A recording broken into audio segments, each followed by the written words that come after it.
the draft. We're not going to talk about the draft. It is way too We gotta early. talk to about the draft. We the gotta draft. talk about the draft. How else am I gonna talk about my Browns? Well, you just did, and we could talk about underwhelming performance for the season. We could talk about OBJ looks all right in Los Angeles. You know, He does. He does. That is fair. so maybe it's not OBJ. I will say this: the early prediction has them taking a wide receiver. Yeah, I see them either taking like Garrett or Olave from Ohio State, or who I'd like to see them take, and I'm gonna mess up on his but the defensive tackle from Georgia, Jordan, whatever his name is. The big dude that was like in the center of the line. Like, I would love to see them take him. Jordan Davis. Jordan Davis, there it is. That's who I'd love to see them take. They probably won't. I don't think he's going to make it that far, to be honest. But because I think we're 13th, I believe. Beat the Bengals twice, though. So take that, Cincinnati. You enjoy that playoff run with a fun fact. Speaking of the Bengals in the playoffs, did you know no one has ever been able to text anyone else about a Bengals playoff victory? Because the last time they won a playoff game was before texting was a thing. I like all these little misnomer facts you like to bring up because the Browns won a playoff game last year. Hey, like, you're not far removed from that, and you've never been in the Super Bowl. That's fine. It's still factual, though. You've never been in the Super Bowl. That's fine. It's still factual. 57 and counting, bro. Hey, it's what we do. It's what we do. We defy the odds. Yeah. We defy the odds is what we do. Yeah. Because the way the NFL is set up, odds are we should have accidentally won the Super Bowl by now. But we haven't. So we defy odds. That's what the Browns do. Well, I think we're going to see some odds defied this weekend. Yeah? Yeah. I have a little parlay bet. Let's hear it. All right, let me pull it up. Log in. While you're doing that, can I give you my upset pick of the week? Go ahead. Eagles over Bucks. I feel it. I have it. It's I have it down, right? And I'm not trying to be a homer here, but Philly can beat Tom Brady. Yeah. They've done it. They lost the first Super Bowl. They won the second Super Bowl. And like a few years back, I don't know if you remember, I think it wasn't their undefeated season, obviously, but they were really fucking good season. And the Eagles were horrible. Atticus was going crazy on the Facebook page. And the Eagles fucking stomped them in New England, right? Like, just stomped them. That aside from the fact they got some injuries, they have some issues at wide receiver. They just signed John Brown, former Bengal, former Buffalo Bill. I don't know. I just got this fucking crazy feeling. I'm so crazy. I'm calling a Pittsburgh Philadelphia Super Bowl. I mean, that's how crazy I am. Let's pump the brakes. I mean, I would go Bengals Philadelphia Super Bowl. But I would not go Steelers aren't gonna they're not gonna get around the Chiefs. They're just not. You're not gonna go into Arrowhead and beat them. I think they're gonna really. They may not make the Super Bowl, but their defense is fucking solid, dude. And TJ Watt is a monster. Mm-hmm. And I think they're in trouble, man. I think the Chiefs are in trouble. By the way, and I'm not a Steelers fan, but did you hear about that thing where the Elias Sports Bureau, I guess there was TJ Watt in the last game had 2 sacks, right? Yeah. But then they didn't count one of them because I guess Huntley, the Baltimore QB, he fumbled the ball, picked it back up, And even though there was no runner, it was an empty backfield play, and he was still behind the line of scrimmage, because he fumbled and picked it back up, he was now a runner and not a quarterback. So when TJ Watt tackled him for loss, it was just a tackle for loss. It wasn't a sack. So he tied the sack record and didn't beat it because of a technicality. I mean, at that point, just give it to him. Like, and and the thing about it is, in my opinion, it's and again, not a Steelers fan at all. You saw how I handled that Steelers hoodie, but TJ Watt, like, everyone's like, oh, 17 games, but he also missed I want to say 3 games to injury. So really, he did 20 in my count. I'm counting it. He did 23 and a half sacks in 14 games. That's ridiculous. Yeah. It's utterly ridiculous. And that's why I didn't even pay attention to that question on the page that Beaver comes out of the fucking gutter to ask a question should all these records be broken or should there be an asterisk? No, they shouldn't, because even in this long season, how many players played all 17 games? How many? Right. I'm sure there's a bunch out there, but there's a bunch of people that didn't. TJ Watt being one of them. Mm-hmm. And he is so quick off the ball, man. I was blown away. I really, so I got the Bills winning over the Patriots. I got the Eagles winning as a dog. I have the Steelers winning as a dog. I have the Bengals winning. I have the Niners beating the Cowboys. I can see that. The Niners are a scary fucking team, man. Right? Who's favored in that? What's the line in that Cowboys Niners game? The money line is plus 135 for the Niners. So it's relatively close. It's not like they are a huge dog, not like the plus 500 the Steelers are or the plus 325 that the Eagles are. So, the money line has them at plus 135. Comparatively, the Rams, and I got the Rams beating the Cardinals. The Rams are a minus 190 on the money line. So if I win all that, $5 bet wins me almost $1,000. I see that, it's funny. They always say gambling is bad. I think stuff like that's fun. You throw down, like I said, people always give me crap because every year I traditionally place a $10 bet on the Ohio Bobcats to win the NCAA tournament, because they always have some ridiculous odds where if the stars were to ever align, I'd win. My $10 bet would win me $200,000 or some ridiculous thing like that. Right. But it's just fun. Yeah, it's kind of cool that you can just throw down $5, pick some games, and now are you just picking straight winners, or are you picking over unders and stuff like that too? Winners on the money line. Gotcha. So not points. Just straight winners. Maybe I should do another parlay with the points. Keep my picks the same, but take the points. I still say next year, just for some random week, we should just do that. Together, the week before, we come up with a $5 bet. And we just pick all the winners and just see how we do. Yeah. So did any of the games jump out on the page at you on these wild card games? Well, obviously, I'm interested in the Philly game, right? Obviously, yeah. But aside from that one, I'm really excited about the Pittsburgh game, man.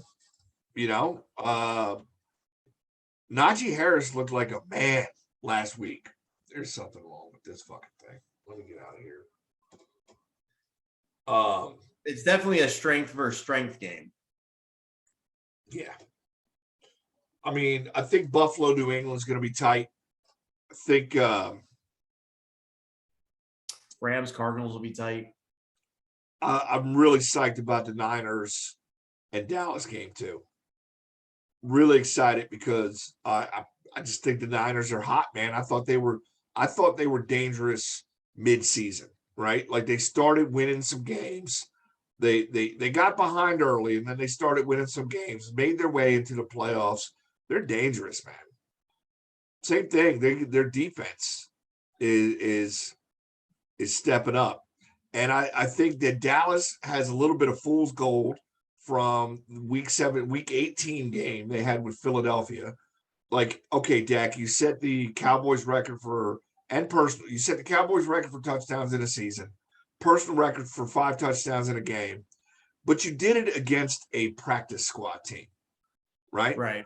And you put a 50 burger up, and that's all. But I'll tell you what, man, the practice squad was hanging tough for a half, and then the wheels fell off. Closer than you thought it would be. Yeah, for sure. You know, you got no business feeling good about that, right? To me, it's Bush League, right? It's the Eagles' move last year when they pulled Jalen after 2 quarters. That was kind of Bush League, right? They basically threw the game. I don't know if they did it to upset the Giants or whatever, but like, I don't care, right? Like, if they did, kudos. That's a savvy move. It's also savage. Right. But Dallas is not. I mean, their defenses looked really, really good in spots. Micah Parsons is a beast. I can't say anything negative about him. I think Diggs is overrated. And I think Debo goes off. I think the Niners are a scary team right now. They're just that team that got hot at the right time. It's kind of weird because the Eagles got hot at the right time. The Niners got hot at the right time. The Patriots were hot, but kind of cooled off once they got off that winning streak. I mean, all these teams kind of had like up and down years, and maybe it's the extra game that just makes this year seem extra long. I will say kudos to the Raiders. They basically lost their head coach, their entire 2020 draft class. Like they lost just about everything you could lose, and they're there. So, hats off to them. You want to talk about the end of that Raiders Chargers game? First off, great game. Right? Great game. Yeah. I don't know what the coach is thinking, right? Like, I don't know what he's thinking, right? Like, Ty puts you into I don't believe the conspiracy bullshit. I just think it was a really fucking good game. Obviously, once they called the timeout, the Raiders like, fuck it, let's go win this motherfucker now, right? Because they were okay. They were like, fuck it, we'll just tie. We're both in. We're good. Great game. And then they call the timeout, and they're like, whoa, what's going on here? Well, let's just go win this. So I can't explain it. It's just one of those things that's unexplainable. I feel bad for that coach. It's a fucking terrible position to be in. He's not going to lose his job over it, but he's on the hot seat going into next season. I'll tell you that much, because I think they underperformed. I think the Chargers underperformed. I think they have a solid enough defense, and they have one of the best young quarterbacks in the league. Herbert is fucking phenomenal. Some of the throws he was making in that game to get them back into it and to tie it up, like, he was putting the ball, like, it was, I hate to say Mahomes-esque, because I think there's a lot of young quarterbacks right now that are creative enough to do those like sidearm throws, or like, I'm gonna be running and I'm gonna whip. I'm just gonna, just whiff this ball somehow into this little hole, and my receiver's gonna catch it, right? Mike Williams balled out, right? Like, I was looking at their uniforms, right? The Chargers were in white, obviously. And just the amount of green grass stain that Williams had, that other wide receiver they have, the Even running Allen. back Eckler had, like, they were balling, man. They were scrapping. They were going after balls. Like, I love that kind of football. Like, not, no alligator arms. Go get it. Make it happen. Crazy game. Kudos to the Raiders. Good for Derek Carr. Dude is I think, a very underrated quarterback in this league. He's thrown 4,000 plus yards 4 years in a row. You can't underrate this dude anymore. He's a good quarterback. Yeah. Yeah. I mean, the only thing that's going to curtail his career, honestly, is the fact that he's in the same division as Mahomes. Like, that's just an unfortunate luck of the draw, you know? There's going to And be some Herbert. epic duels. There's going to be some And epic Herbert. duels, but doesn't it also kind of have like it's kind of got like a Manning Brady feel to it, even though it's young. I know it's young, and I know that, you know, but it kind of has that feel where I think like it's always going to feel like the Chargers are coming up, and then finally they're going to get past the Nemesis Chiefs and they're going to win it all. That's like that story. Like, you can already see it being written. From that, let's pivot to one of the more embarrassing losses of the weekend. Somehow the Colts just need to win and get in, go to Jacksonville and lose to a team that lost their head coach as well. And on top of that, their fans were in the stands dressed as clowns to protest how bad the team had been. And the Colts managed to just lose to that. Now, I didn't see that game. I only heard about the result. So I don't know, like, I haven't looked at the stats or anything. I don't know if like Jonathan Taylor like died. I don't know what happened and how suddenly they couldn't beat the Jags. But They stopped the run. They stopped the run. 15 carries for 77 yards. That's not necessarily stopping the run, though, is it? No touchdowns. 15. What is that? I mean, they got 5.2 yards a carry, right? Which is great, but they only rushed the ball 18 times. So, and it just sounds like a game plan issue. That doesn't sound like they well, stopped. flip side, Carson only threw the ball 29 times. They didn't have the ball. What was the 26-11? They didn't even have like a normal score. Like, no. yikes. Time of possession 33-26. So the Jags defense came to play. And Lawrence is absolutely a skilled quarterback. And I think being out from under fucking Urban Meyer is the best thing that could happen to him. Really excited to see who lands there, right? I know Dougie Peterson interviewed for that job. I would love to see him in Jacksonville. And I think he's the kind of coach Jacksonville needs right now. He's a player's coach. He's pretty laid back. He probably drinks a beer with him after the game in the locker room. That's the kind of dude he is. And I think Jacksonville, coming from Urban Meyer, needs that. I hear you, but I'm going to counter with 2 words. Eric Bieniemy. So that brings us back to a conversation we had early on in the season. And why he doesn't have a head coaching job right now. And I haven't seen his name pop up. Like, I haven't been scouring for his name, but there's a lot of open coaching positions right now, and I haven't heard his name. Well, one thing I will say to that, and maybe, and correct me if I'm wrong, but because he's still in the playoffs, like, he's not allowed to be, or is that just a college thing I'm thinking You of? can ask for permission while they're still in the playoffs. No one's asking.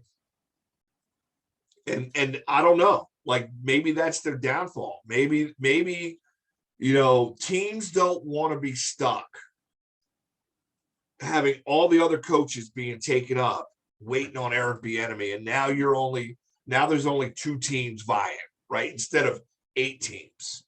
It's a lot easier to negotiate when you got more teams or more opportunities, right? Mm-hmm. I don't know. I just I hear what you're saying. If he doesn't get a job this year, I don't know what's up. Well, him and the fact that Flores got fired, which still boggles my mind.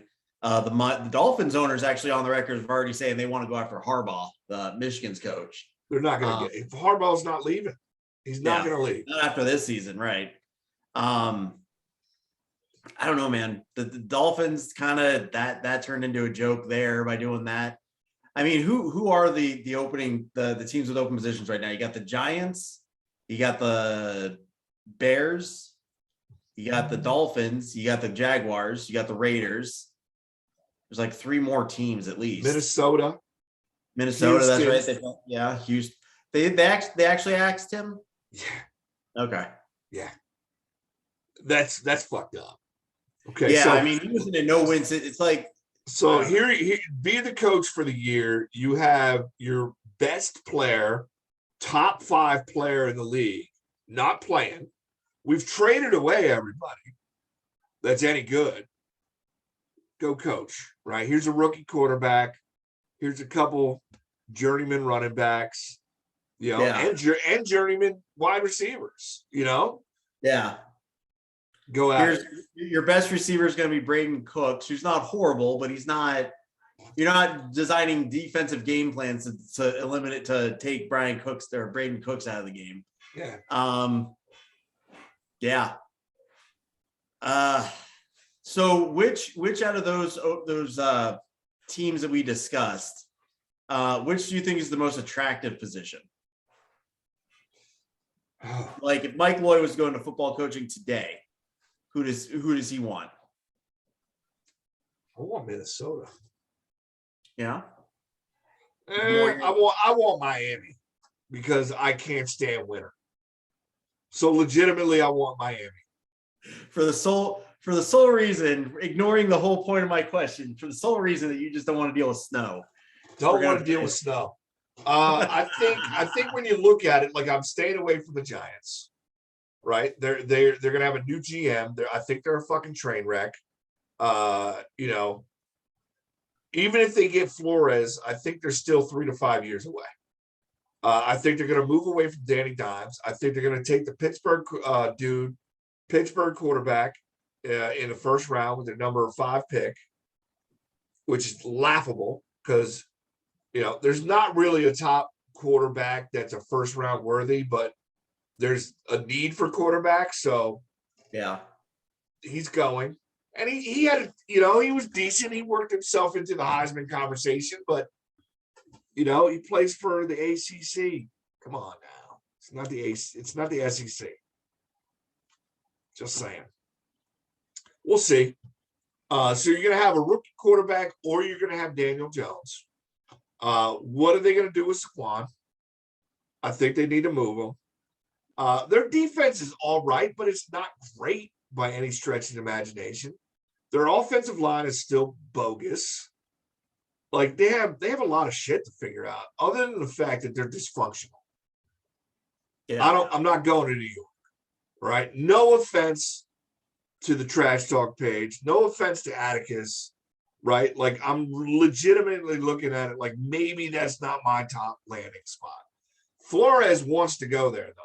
Right. So I think they probably wind up not going to Minnesota, although it's enticing. Right. It's an enticing. Both them and the Bears are enticing. Right. You got a young quarterback in Chicago. You have a proven veteran, but he's on his last year in Minnesota. You got pretty decent talent on the offensive side of the ball in Minnesota. Underwhelming defense. Chicago's the opposite. So like there's just, again, right? Like I could probably win some games, but I don't know where Aaron Rodgers is going to wind up yet. So not sure I want to go there. Right. So then Houston. Nope. Yeah. Not doing it. Yeah. Like, no. So I can be fired next year. No thanks. Yeah. The Raiders, absolutely, definitely got to consider. Right, it's Vegas. Raiders would be my choice if I was a head coaching candidate. The Raiders would be where I'd want to go. Yeah, it's Vegas, and they got a good squad, and they made the playoffs in the midst of major turmoil. Major. Well, and the reason why I would go to Vegas, if for no other reason, out of all the teams, you have the best quarterback out of all of them. And that like that we're seeing time and time again, as much as I wish there was more to it than do you have a quarterback or not, that's what it comes down to. Do you have a quarterback or not? And that's it. Like, why don't we want to go to Minnesota? Because we have to play Aaron Rodgers. Why am I worried about Justin Herbert? Because he's got to play Patrick Mahomes with Andy Reid. Yeah. Like, that's what it is. Yeah. It's really, it sucks that, because out of all the sports, I feel like football is the most team sport, right? But then again, it all just comes down to having a quarterback. You either have one or you don't. And that's those things. Well, let's put it this way. Whether we're talking about the Patriots for the majority of his career or we're talking about Tampa Bay, right? You don't beat Tampa Bay, you beat Tom Brady. Right. You didn't beat the Patriots, you beat Tom Brady. That's what everybody says. Yes, it's a team sport, but legitimately, greatest quarterback ever. So, arguably, but he's my GOAT. I'm not going to deny that. The dude just continues to do it. 40,000 years old, whatever. But yeah, I agree. The Raiders, and think about the Raiders, like they lost their deep threat prospect, hot talent, right? And they lost Waller for most of the season. Yeah. So top three tight end, up and coming wide receiver with a whole ton of speed, and they were left with Renfro. And Josh Jacobs is good, but it's hot and cold with him, man.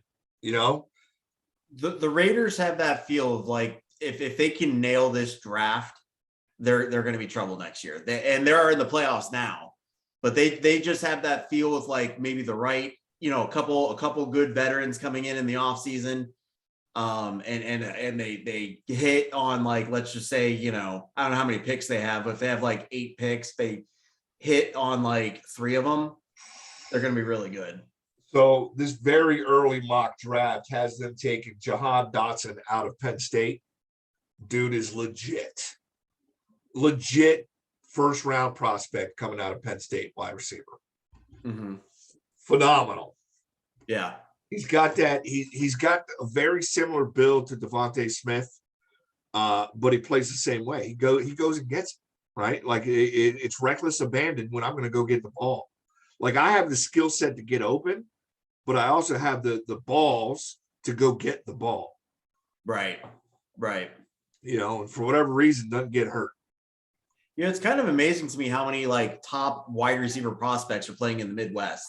Like you'd think, if I was a receiver, I'd go play in Miami where it's warm and I can, run all day. But you got like I want to say like of the top 5 wide receiver prospects, like one's on Penn State, 2 are on Ohio State. Like it's crazy. So what surprised you this year? I kind of want to recap or just at least put a nice little bow on the regular season. Any surprises to Michael Loy? Whether it be a coaching decision or whether it be just what happened to a team or a player. Off the bat, the fact that Kirk Cousins is apparently I think he was a top 5 quarterback by statistically speaking this year. That's a little eye-opening. I didn't even realize he was having that good of a year until on the Browns page I follow, there's, a link to Stefanski because he, blah, blah, blah, blah, blah. And then it's like, oh, he's 30-7 and like, 30 TDs to 7 interceptions or something like that. And I was like, oh, he's like considered a top 5 quarterback this year. Who knew?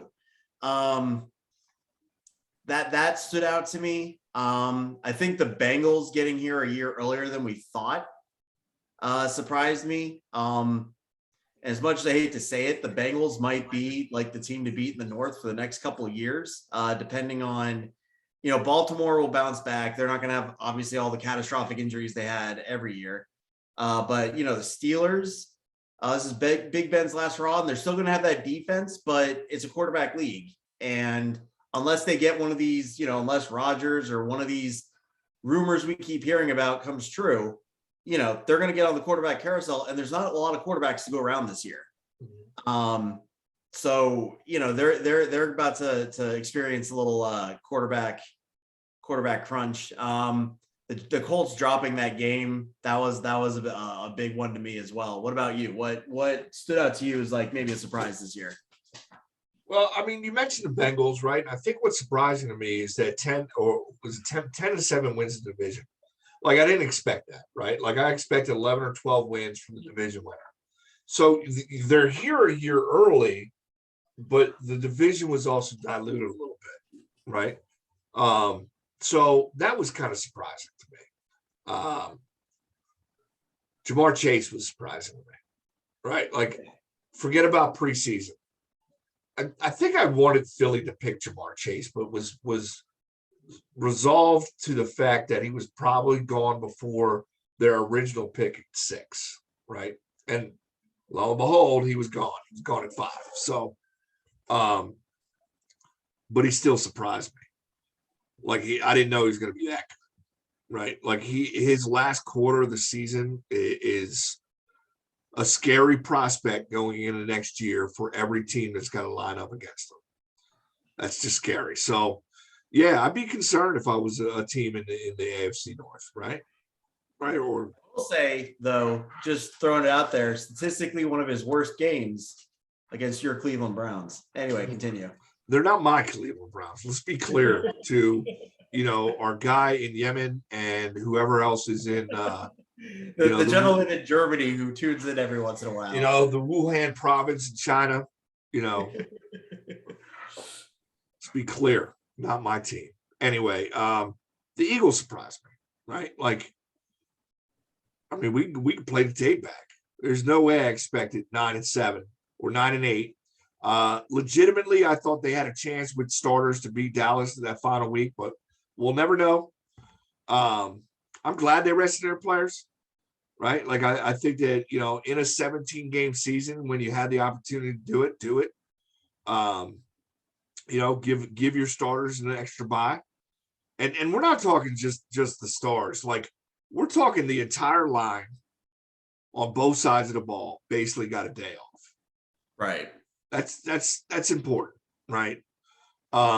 But I didn't expect 9 wins. I think I might have said they maybe they can squeak some shit out, right? But like I was thinking 6 or 7 wins. I think the Chargers are a little. I thought they were going to be a little bit better. Still sophomore quarterback, so you kind of got to take it with a grain of salt. I think Buffalo surprised me because I thought they'd have a much better record than they do, right? And at times when you look at just stats, they're plus 194 in points for versus against, which is best by I think 20 in the league. They still lost 7. What'd they lose? 6 games? That was shocking. Yeah. That's just weird. And on the other side of the coin, the Patriots, I think they were better than anyone expected to, because I think we went in to the season saying, when a team makes all these flashy signings in the offseason, they don't seem to pan out, but then the Patriots made the playoffs, so good for them. Getting back to the playoffs, do you want to, I know you kind of said your betting thing. Do you just want to go through the games real quick, pick winners? Do it. All right. So Raiders, Bengals. I will say before I think it's starting about week 10, I started saying Bengals, Packers, Super Bowl. So I'm going to stick to that. Bengals over the Raiders. What do you got? I got the Bengals here. Right. I picked them. Right. Yeah. Yeah. Patriots at Bills. I got the Bills. I got the Bills winning. It's a home game for them. I don't think they want to drop the ball twice in their own field to the Patriots. I think they went into Gillette Stadium and proved they're the better team. So I see that continuing. Yeah, and I almost feel like psychologically the Bills have to win this game, because if you lose to the Patriots in the playoffs in your home stadium, pack it up. Like there's no point in the AFC East even playing football for the next 10 years, because it's just going to be the Patriots show again. Yeah. So let's avoid that, Bills. You're playing for the NFL in that one. Yes, Eagles, Bucks, we already talked about. We'll come back to that one. I want to give you a chance to talk about the Eagles a little bit more. Niners, Cowboys, we're both in agreement. The Niners are hot. They're going to, I think I kind of think it's gonna be like a touchdown game too. Like I see like a 28-21 somewhere in there kind of game. I don't think it's gonna be close. Like I really think the Niners are gonna come out. I mean, it'll start out close because it's the playoffs, so they all do. But I really think by the end of the game, there's gonna be a good touchdown difference between these teams. They got the Cowboys as a 3-point dog, right? That's home field points to me, so it's kind of a pick 'em. Again, I think that Deebo Samuel is going to get loose. I think that the Gallup injury is bigger than we think. So I heard something about Cooper. I don't know what was going on, but there's something going on with Cooper. I think that the Niners have the defense and a really under focused offense. You know, they still have Kittle. They have been doing running back by committee for the entire season, and they have Deebo Samuel. I think they pulled a shocker and shut down the Cowboys. Cardinals Rams. I think this is one of the tougher games to pick. It's a really tough game to pick, right? You got the Rams by 4 at home in the playoffs. Stafford cooled off. Is it really cooled off when he threw for 4,800 yards, almost 4,900 and 41 touchdowns? Is it really cooled off? Right. You know, like, I think that OBJ has been a proven commodity, and I think he comes up big with a play or two in this game, and the Rams wind up winning. Yeah, I think this game, honestly, more than any other game, is going to come down to one player, and it's going to be Matthew Stafford. If we get prime time Matty Stafford, no question, Rams win. If we get a Matt Stafford that starts trying to force things and does stuff like, I forget who they were playing, the Titans, when they were playing the Titans, and he throws an interception and follows it up in the next drive with a pick six, like that type of stuff. Obviously, anytime your quarterback's throwing pick sixes, you're not doing well, but it feels like with Matt Stafford, there's no just like even keel game. He's either balling out or he's playing like he's still on the Detroit Lions, and there's like no middle ground. So I think it depends on which Stafford comes out. I think that he's got enough, you know, he's a veteran, and that team in and of itself is a lot of veterans. I think that they'll pull through. This is probably going to be one of the tighter games of the weekend, this one's the Monday night game. But I think it'll be one of the tighter. But I agree with you. I think the Rams will pull through. Steelers Chiefs. Wait, let's go back to that real quick, because here's a weird stat, right? The Cardinals are 8-1 on the road. 8-1. The one loss was in Detroit, which is just an anomaly. So that's weird. They have already won in LA. So they've gone into LA and they've won. Now, in the game the Rams just lost, McVay was talking about how I forget who they were playing, but it was a bigger crowd. I think it was San Fran. It was a bigger crowd for San Fran in the stadium than it was for the Rams. I don't know if LA's got the fan base to turn that around in LA, but they should. I mean, it's the fucking Rams. You know, they've been around for a while. They've been in a few Super Bowls, won one.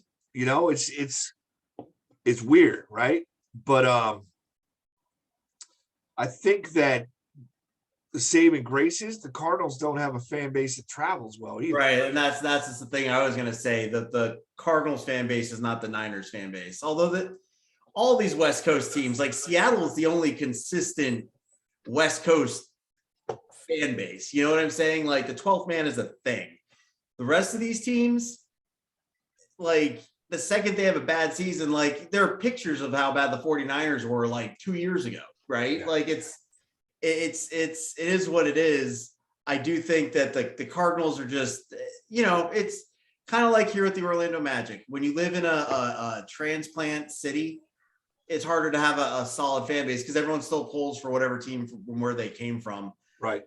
I still think the Rams have this, provided Matt Stafford is average or better. And I think that unspoken is Vaughn Miller and how big he's come up in the last few weeks. Right. So their defense is pretty stocked. That takes us to the other game you were talking about. Steelers Chiefs. I got the upset here, man. I might be the only person in America outside of Pittsburgh fan base that thinks the Steelers are going to win this game. I have one of these crazy feelings in my brain with both Pennsylvania teams. I can't explain why. I just have this crazy thought going on in my brain, like both these teams are going to shock the fucking NFL world this weekend, right? And to be fair, I think that the Steelers have a better chance of doing it than the Eagles, right? Because it's the TJ Watt factor. Like he is. I don't think he can be contained.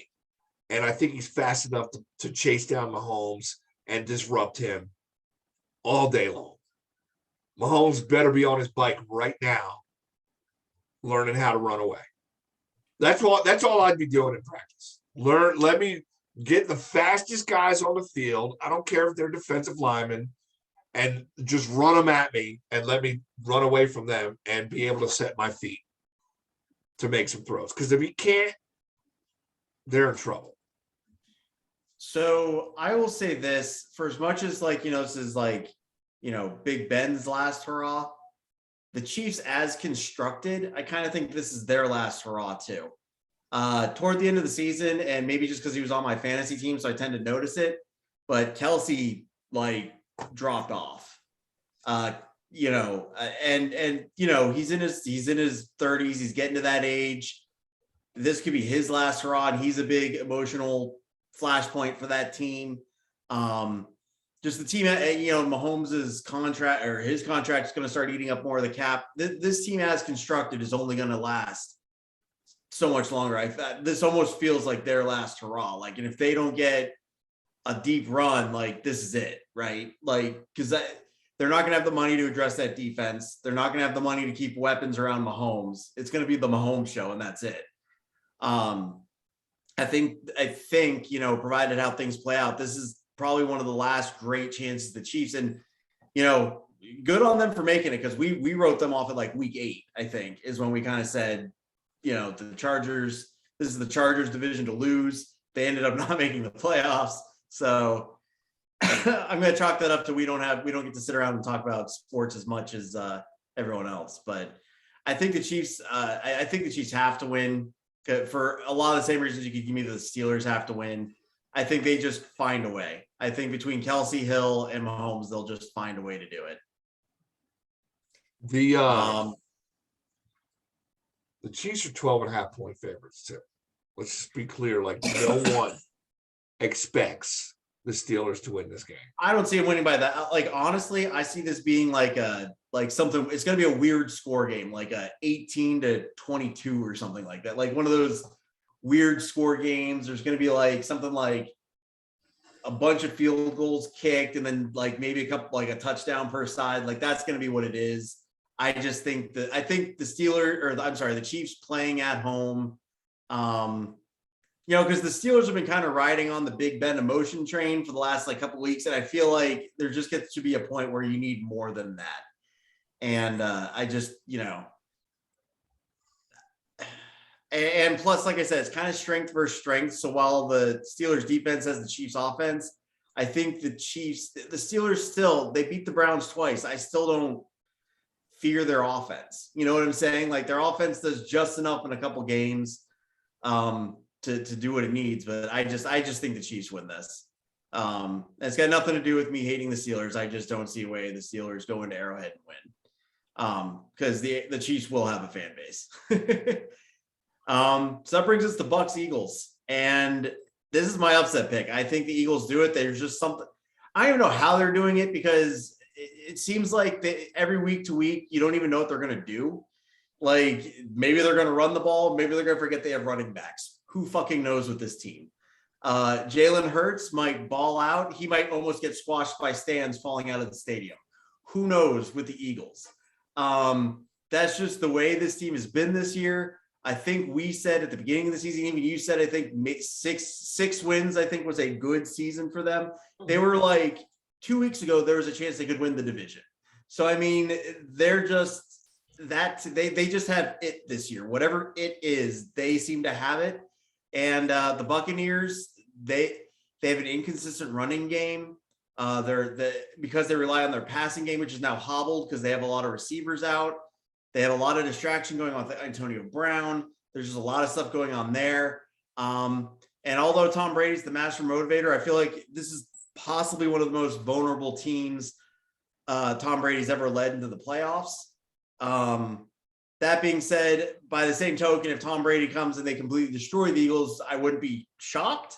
But if you're going to tell me there's going to be an upset this weekend, this is the game I pick.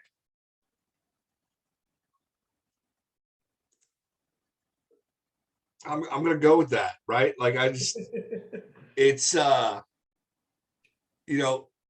people don't like it on the page, right? But we're from Philly, no one likes us. Let the dogs out, let them eat. House money, all of it works for Philly. It just does. No one thinks they're going to do it. I think Hurts has a good game, right? They supposedly have all of their running backs this week, coming back. So Jordan Howard, Miles Sanders, and then Boston Scott, just to mix it up a little bit, it is a healthy combo to worry about aside from Jalen Hurts running the ball. Jalen Hurts needs to make some throws he hasn't made yet this season, right? He needs to connect on some of those deep passes. It needs to happen. What's Jalen Reagor needs to make a catch or two and not drop the ball in the end zone. Let's not forget that game. They were going to win that game, and he dropped the ball twice. Devontae Smith has been wide open so many times, and Hurts has just misfired. Right? He still had a decent season. He was a rookie. Let's not forget about that. And the defense is playing better than I thought they were going to. Slay is a shutdown quarterback. I was not super excited with him coming from Detroit because I thought he was on the downside. But he's proved me wrong this season. And everything you said about Tampa Bay is accurate. The biggest problem is Gronk, right? The Eagles give up a lot of yards to tight ends. That could be a problem, right? So we'll see. I think they're going to win, right? Like I'm trying real hard not to be a homer here, but I got just that crazy thought process in my brain, and then who knows? Because I know Lisa doesn't want to hear this, but the Eagles are built to be the only team in the NFL to go to Green Bay and win. Telling you that right now. They're the only team in the NFL, or at least the NFC, that can go into Green Bay and win. They just are, right? Like, I don't think any other team beats Green Bay. So we'll see. It's gonna be a crazy Saturday night or Sunday. They play on Sunday, right? Yeah. Yeah. The Raiders, Bengals, and Pats Bills are tomorrow. So one other little thing that's kind of come up, we kind of felt good, I'm not gonna lie, because I'll be honest, man, like I love football, you love football. Doing 50 some odd episodes now, like just all year, every week, that's a lot. We've done a lot. Like we were doing 2 a week for a while. We did a lot of content this year. And I'm kind of like thinking this year after the Super Bowl, maybe we'll take a little bit break until maybe we'll come back in during free agency, talk about the big signings, and then obviously the draft. But so we took a little impromptu vacation there over the holidays. And one of the things that came up, and I'm kind of switching sports, I kind of want to get your take on this. Did you hear about the whole Kurt Herbstreit talking about entitled players and not like loving the game anymore and all that stuff? Did you get wind of that? No. So during the bowl season, Kurt Herbstreit and Desmond Howard basically started talking about how today's college player doesn't respect the game because they sit out of quote unquote meaningless bowl games and they played their meaningless bowl games and blah, blah, blah. And today's college players coming up don't love college football. They're entitled. They just look at it as a pathway to the NFL, blah, blah, blah, blah, blah. Do you have any thoughts on this? Because I got a couple, and they start with Kurt Herbstreit needs to stop being the old man yelling at clouds. But do you have any takes getting this information right now? Let me hear your take first. So here's the thing. Back when Kurt was a quarterback, there was like 20, 25 bowl games. So yeah, showing out as the second, they've turned the Rose Bowl into an also-ran if it doesn't happen to be part of the college football playoffs. That's what they've done. Ohio State players were sitting out of the game. They were. It's an also-ran bowl now. It's fun for alumni. It's fun, that want to pound their chest. But I'm not going to lie. If I was, take Pitt's quarterback, right? They're not playing for the national championship. They're playing in whatever sponsored bowl by whoever, I'm not going to go risk getting injured. I wouldn't do it. I don't blame anyone that sits out. These are their careers we're talking about. And we can all rah the team and all that stuff. But you can't have 60%, 70% of Division I makes a bowl game now. You have 6 and 6 teams playing in the Frisco.com Wyoming Bowl. Who cares? They don't care. ESPN doesn't even care enough to send their A team. If Kurt Herbstreit was going to every one of these bowl games and announcing them, then I believe it. But he sits and waits till the New Year's Day bowls and the playoffs and talks about how people in the whatever.com bowl should care. Well, no, we don't. The ratings don't, no one does. No. So I don't blame the players. I don't think it's an entitlement thing. I think there's more power to the players now. And honestly, yeah, maybe 20, 25 years ago when there was 20 bowls, and yeah, it was only the best of the best, and there wasn't a playoff, so you had to show out in your bowl game because there's still a chance you might win.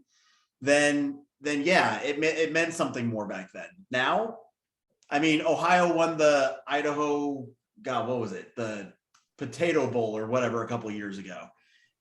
I don't even know if that bowl still exists. So it's they are meaningless. And I don't fault any player that wants to sit out and preserve their draft stock, especially if they have nothing to prove. Yeah. So I'm gonna segue back to that real quick. Mm-hmm. We have done, I don't even know the number anymore. 50 plus. This is actually 50 on the nose. No, At it's least not. as far as my recordings go. It's more than that. We've done a few more. There's some that got the lost episodes. I might put a compilation of those together. There are a couple that just based on just either you forgot I know one you forgot to send me, and then another one I just got it late, so I didn't get it up in time, so I just didn't count it. But yeah, this one, as far as the website goes, is 50 on the nose. On Spotify.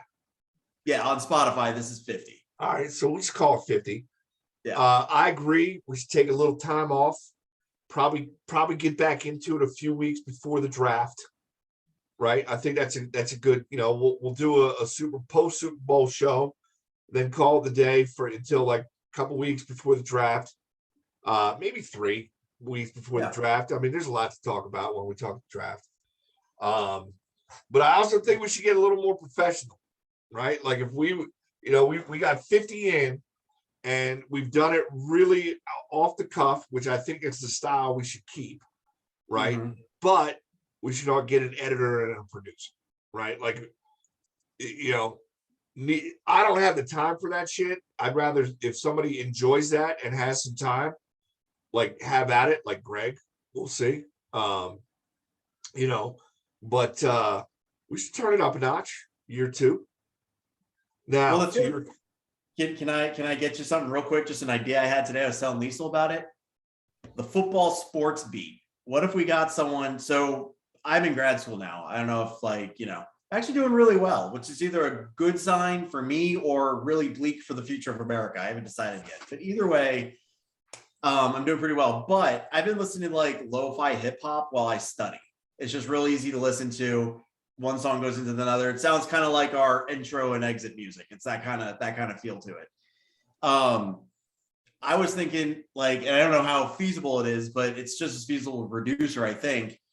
What if we had someone that just DJ'd, just drop their own beats under us while we're talking, they do their, and which is constant background music, like nothing loud, no words, it's all, but just drop their beat because that's a hook. It's something different that no one else is really doing. Because other than that, we're two talking guys, and we do talk off the cuff, and I enjoy that about the show. But I'm sure there's like a million other podcasts just like that, So I think it makes it different. But anyway, as you were. So fuck Kirk Hershey.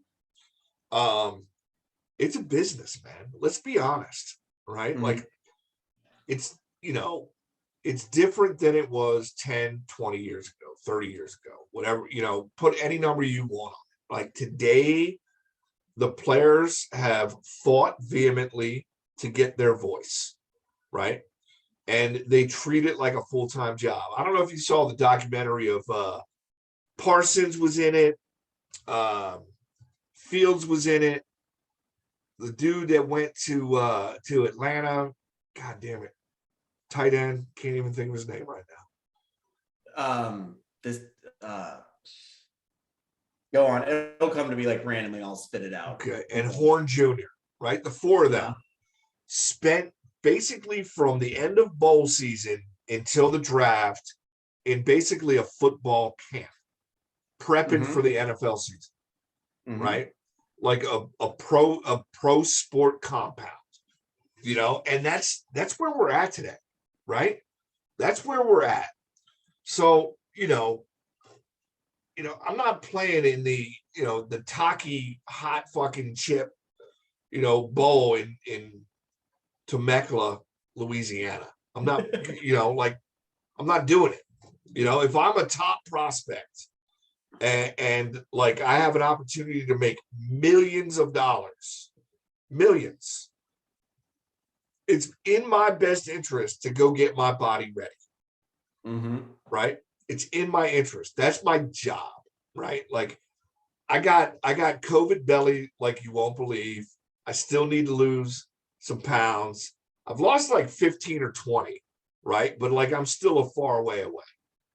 It's not my job to fucking lose weight, right? Like this is their job to fucking stay in shape and be a monster and not get hurt, So I'm not getting paid to go to this bowl game.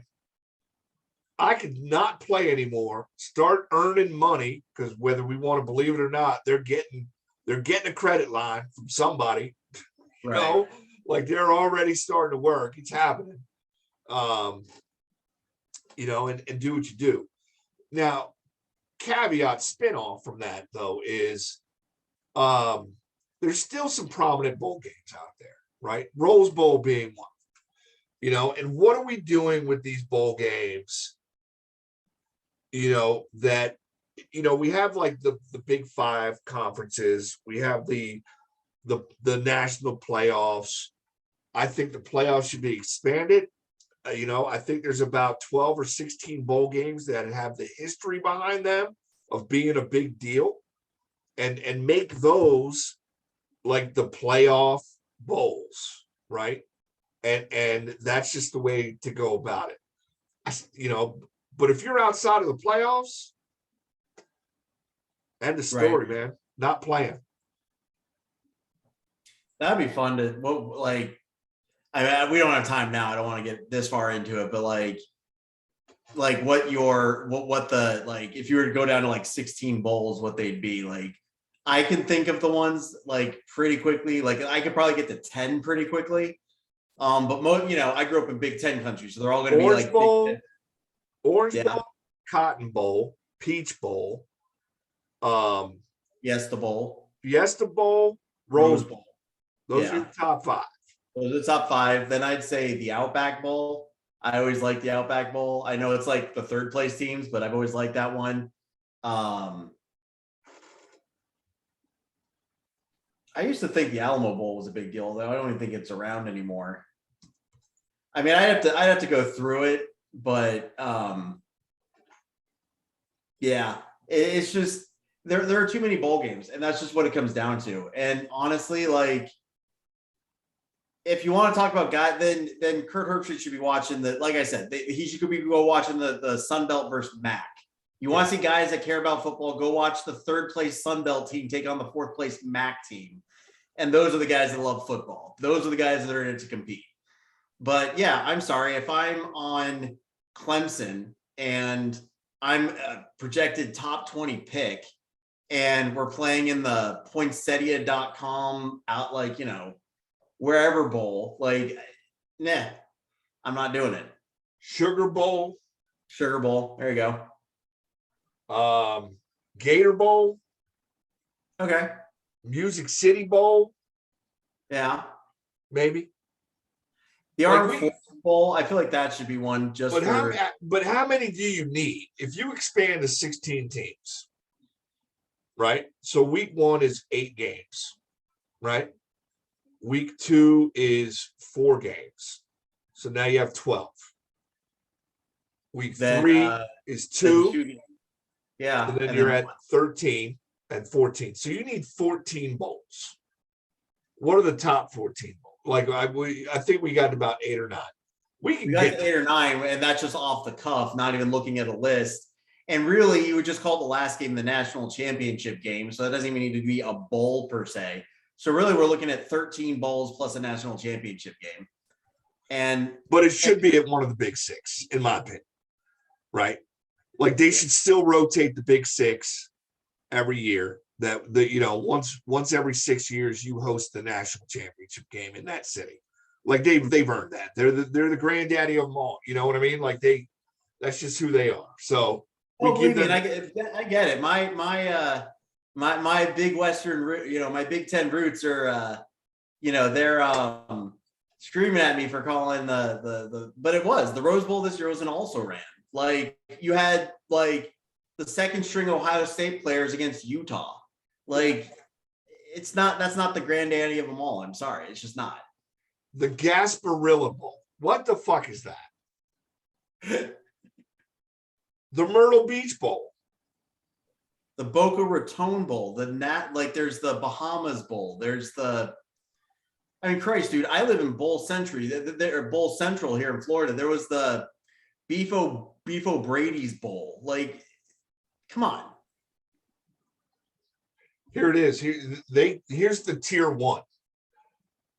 The Cheez-It Bowl, the Gator Bowl, the Duke's Mayo Bowl, the Sun Bowl, the New Era Pinstripe Bowl, the Holiday Bowl, the Fenway Bowl, and the Military Bowl.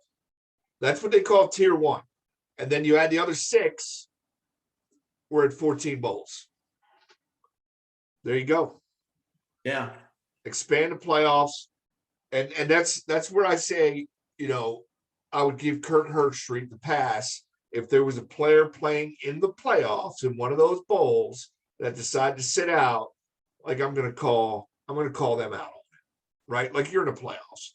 You're fighting. Your team is playing for a national championship. But then again, look, it's hard because like I understand what you're saying, right? But at the same time, like who is the receiver from Alabama that just completely destroyed his leg in the national championship game? Williams, I believe. Yeah.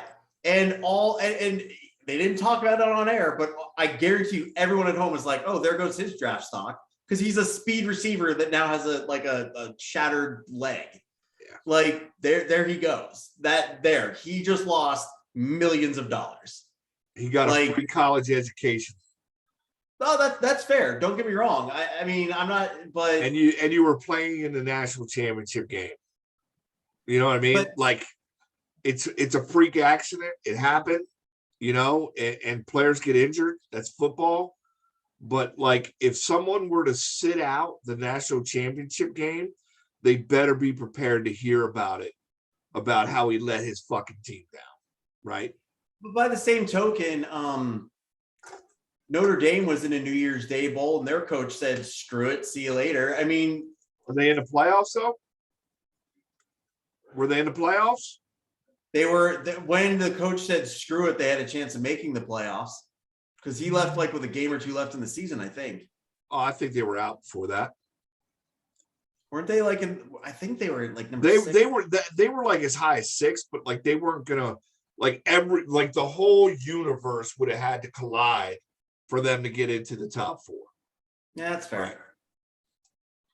I mean, I hear what you're saying, right? Like the coaches could do it, right? But like, if you're playing in the playoffs, you shouldn't let your team down. Your school down, for that matter. But if you're in the fucking Gasparilla Bowl, nah, I'm good. The new era.com Tostitos Sensi Bowl. Yeah, it's all meh. I missed you, big guy. I miss you too, man. Lots changed. I was not engaged. I'm an engaged. The last time we talked on one of these, I was not engaged. Now I'm engaged. Might be getting married. Yeah, thank you. We might be getting married at Lambeau. So you might be standing there on the 50-yard line with me. Okay. We're debating. That's one of the venues we're kicking around. Are you wearing a Packers jersey? No. Okay.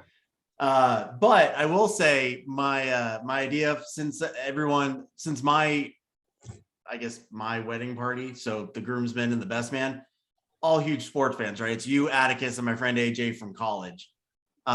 Depending on what, so we've kicked around the idea of Brewer Stadium, Packer Stadium, Progressive Field, which is where the Indians play, or the Guardians, whatever. My gift I'm thinking about getting is customized jerseys of your favorite team for whatever sport is affiliated with that venue. So, well, if you're taking requests, my favorite number is 21 or 3. You know what? And it's the new era, so go with number 3, right? Like that's the new age. Right. And everybody's those that know me real well have been calling me Ruckus for a decade or 2. That's just been my name. So just throwing that out there. Do with it what you will. Just slide little suggestion. I got you. Yeah, it's gonna be you, Atticus, and my friend AJ. That's the lineup. That's the power team. And then I got one more just in because Liesel might add one more to hers. So I have one other friend that might join depending. But we're trying to keep the whole thing kind of small. But that's neither here nor there. Not really sports related. Good week. What? Good week. Good cast. Good podcast. Welcome back. Great week. Go for the playoffs. I think this is probably one of our better flowing podcasts, right? Like I think that we Browns to fill some time. I think that's actually what did it for us is we didn't have to talk about the Cleveland Browns. I mean, we could spend a lot of time in our post Super Bowl wrap up. We could talk about the Cleveland Browns half the time. We're talking about the top half of the draft. Yeah. Yeah. I'm pretty psyched that Miami and the Colts did not make the playoffs. So the Eagles got helps your picks out. I forgot about that. 15 and 16, baby. Nice. 15 and 16. So you got 15, 16, and then you'll probably get something in the like mid-20s, right? If they win this weekend, they're definitely in the mid-20s. Yeah. Well, there you go. Yeah. What do you need? What would you want 15 and 16 to be? So the mock draft I saw is right on line with what I'm thinking, right? They went linebacker, offensive lineman, cornerback.